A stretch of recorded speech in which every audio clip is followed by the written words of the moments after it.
They tell you it's just a legend, a spooky campfire story to send shivers down your spine. They talk about a half-man, half-goat creature lurking in the shadows. But tonight, we delve into the terrifying truth behind Goatman's Bridge, a truth far more sinister than any monster. Built in 1884, the Old Alton Bridge in Denton County, Texas, has witnessed over a century of history. But beneath the charming facade of a bygone era lies a dark and blood-stained past. Forget the fantastical tales for a moment, and let's confront the real horror that permeates this cursed place. The year is 1938. Racial tensions grip the American South, and fear hangs heavy in the air.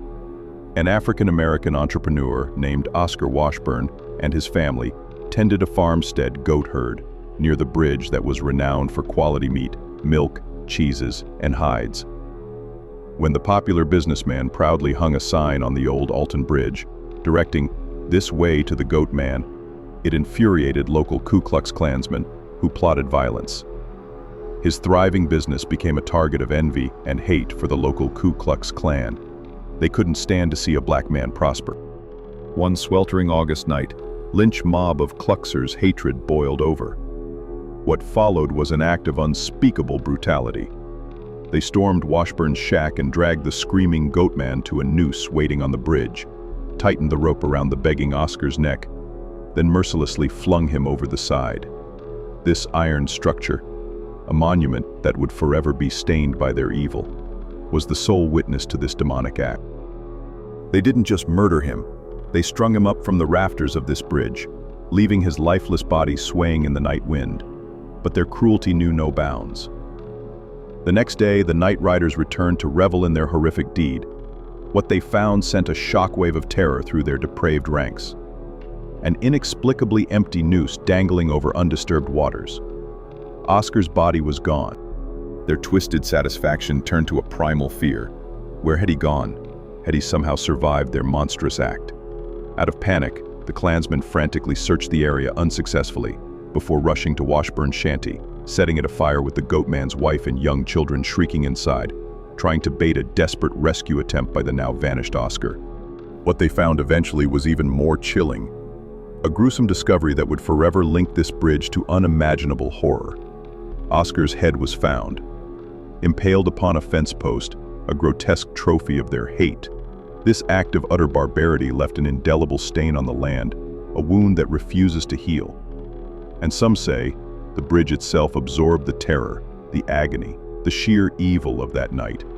And now a vengeful spirit has come to haunt the Old Alton Bridge. Now the whispers begin. The stories of a terrifying entity, a Goatman, stalking these grounds, glowing eyes in the darkness, guttural cries echoing through the trees. Could this be the tormented spirit of Oscar Washburn, twisted by the horrific nature of his death, forever seeking vengeance? Or perhaps something even darker was awakened that night.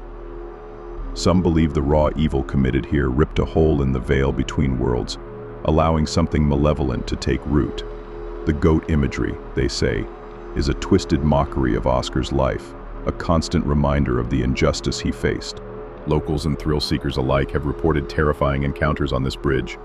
The feeling of being watched by unseen eyes, phantom footsteps behind you, the chilling sound of hooves on the wooden planks, cars stalling inexplicably, and then there are the whispers, the disembodied cries of a man in agony. Local legend says if you knock on the steel bridge 3 times at midnight, or perhaps turn off your car lights and honk 3 times in summons, then you dare a visitation from the vengeful Goatman that's preceded by the stench of decaying flesh. Many who dare to cross this bridge at night claim to feel an overwhelming sense of dread, a palpable presence of pure evil. Numerous reports tell of a shadowy, monstrous figure lurking in the darkness, its unholy glowing eyes that burn red with malevolent intent, or an eerie glimpses of a large, snarling, goat-headed man-beast stomping in the wooded shadows, or a frightening apparition of a maniacal satyr carrying the heads of goats or humans in his hand. For decades, chilling encounters and unexplained disappearances have plagued the area, so much so that countless paranormal investigators have been drawn to its shadowy mystery. Yet, the legends remain divided. Some claim a sinister cult once performed rituals here, opening a portal to something not of this world. Others whisper that a grieving spirit, believed to be the Goatman's wife, wanders endlessly across the bridge, forever searching for the children she lost to a brutal murder. One thing is certain, this place is no stranger to fear. Another version of the legend reaches further back, before the bridge even existed. Some say it began in the 1860s, during the turbulent era of the Texas Troubles. According to whispered accounts, a Creole goat herder named Jack Kendall met a brutal end at the hands of Copper Canyon cowboys. But the horror didn't end there. As the story goes, a botched lynching left his head separated from his body, only for that body to rise again, reanimated by mysterious forces. In a moment of grotesque vengeance, it tore the head from a nearby goat and claimed it as its own. Since then, they say he's become something far more sinister, a vengeful specter known only as the Goatman. Local lore warns, if you knock 3 times on the bridge's rusted trusses, you're not just summoning a ghost, you're inviting judgment. And the Goatman, they say, chooses his victims from the bloodlines of those long-past sins. You won't find the names Oscar Washburn or Jack Kendall etched in official history. Their legacies, like so many others, live in shadows, whispered in folklore rather than preserved in record books.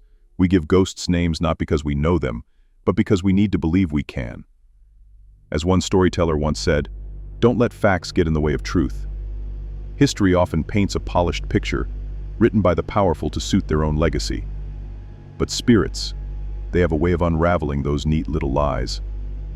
Across the U.S., the Goatman myth resurfaces, each version a spectral echo of past sins. Texas, in particular, harbors more than one of these tales, each casting a different light on buried horrors. The Goatman doesn't just lurk beneath bridges or wander backwoods. He guards the boundaries between past and present, between what we remember and what we refuse to. These crossing places, liminal spaces, are teeming with both danger and revelation. The old-timers will warn you, stay clear of the creek at night, not just for what slithers below, but for what history left behind. Because in the end, the Goatman isn't just a monster of myth.